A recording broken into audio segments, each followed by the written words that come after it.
Hi everyone. Today let's going to look into one of the important topic in the substructure, that is foundation. Okay, so before starting, we have to know the structure of a building is divided into two. The structure which is above the ground level, that is known as a superstructure, and the structure which is below the ground is known as the substructure. And foundation is a part of a substructure. Okay, come let's start the foundation. So foundation, a substructure which supports the superstructure and transmit load acting on it safely to the subsoil.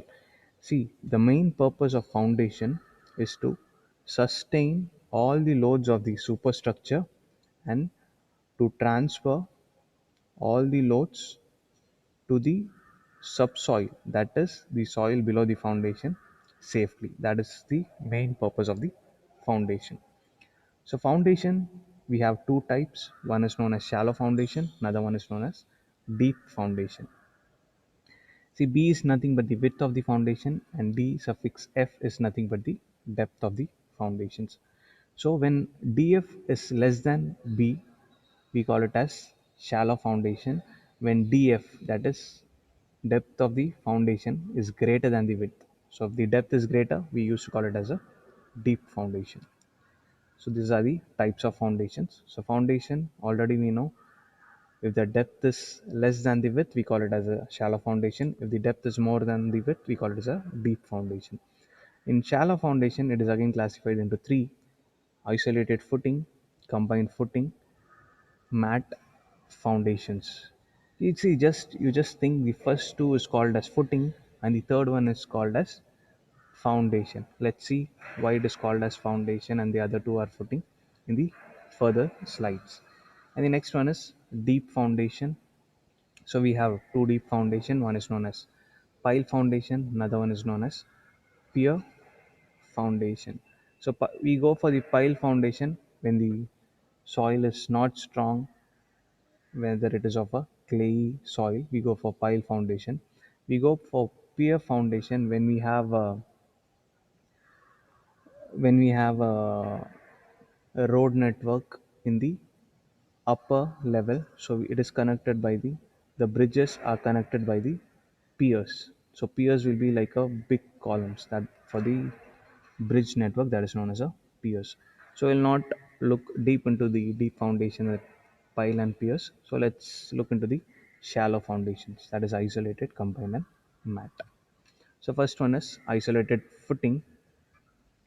So this, from this top to the bottom, that is known as DF, depth of the footing, and this is B, that is width of the footing. So in this case, the depth is less than the width, so it is one of the shallow foundation. The first one, that is isolated footing. So a normal residential building will go for the many isolated footings. So first we should know what is the difference between footing and a foundation. See, all the footings are combined together to called as a foundation. Individual part is called as a footing. Okay. So in this, it is commonly adopted for the columns. See, this will be the ground level. This will be the ground level. So below, so this is a substructure. So one part is known as a footing. While constructing the column, it will be projecting from the footing. So this is commonly adopted for the columns. Shapes, we can have three shapes, that is square, circular and rectangle. So for the, for the square and rectangle, we should have minimum four main reinforcement in the columns, and for circular we should have at least six reinforcement. So next you will see combined footing. So this is the combined footing. Name itself, it suggests it is the combination of two isolated footings. So when we will go for combined footing is when we have two isolated footings close to each other, we can go for the combined footing so that we can save the formwork area in the intersection. And in another case, when the two isolated footings overlap one above the other, it will be difficult for the construction. So we can go for the combined footing so that lots of material can be saved. And the third reason is we can't make any foundation exceeding our plot limit. So we can go for combined footing near the boundary line of the property. So these are the main thing. The area required by the individual footing comes very close to each other or overlap. Then isolated footings are combined together and known as combined footing. These preferred in the situation of limited space near the boundary line of a property. And shapes, we have two shapes. One is known as rectangular combined footing. So this one is a rectangular combined footing. Another one is trapezoidal combined footing. So what happens? One width will be more, another width will be less, and it will be like a trapezoid. That is known as trapezoidal combined footing. The next one is mat footing.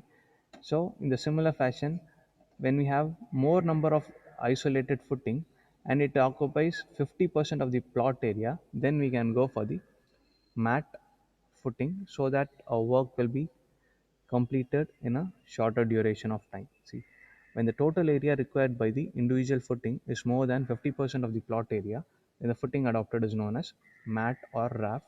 Normally, for the high rise building, the load of the superstructure will be more. To withstand the superstructure load of a foundation should be strong. So at that time, we will go for mat foundation. Okay, so by this time you might have found out why the other two cases are called footing and this is called foundation. This is because in the first and second case there will be many isolated and combined footing togetherly called as foundation, but in mat there will be only one part as a substructure, so this is completely known as mat foundation. So let's see what are the requirements and functions of good foundation.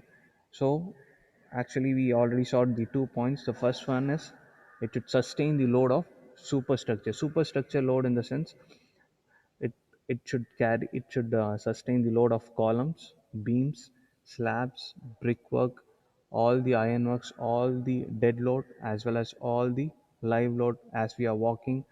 The foundation should carry the weight of us.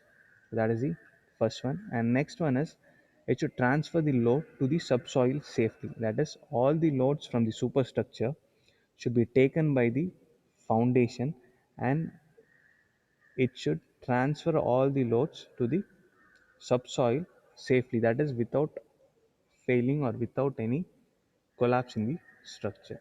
The third one is the foundation should be rigid. That is, no differential settlement. It means it is like a rectangular pattern at the bottom.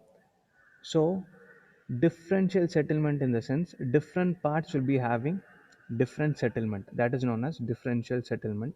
So it should act like a single monolithic plate so that it is not differentially settling here and there. And the next one is even though it is rigid, it should not it should not laterally displace. That is, it should not displace in this pattern, in the horizontal pattern, and it should not tilt. That is, it should not turn. And the next is it should not settle or sink. It should not go in the downward direction. See, even though it is rigid, that it should not it should not move in a lateral displacement, it should not tilt, and it should not settle in downward direction. And the ultimate thing is it should be durable. That is, the foundation part, it will be interacting with the soil, so it should resist all the chemical, physical and biological reaction. That's why in high rise building and other construction, what they will do when they are doing the concreting for the foundation, they will be adding 4 to 8% of microsilica so that it avoids cracking and it increases the strength and also it increases the durability. Okay, so that's all about the foundation types, requirements and functions. Thank you.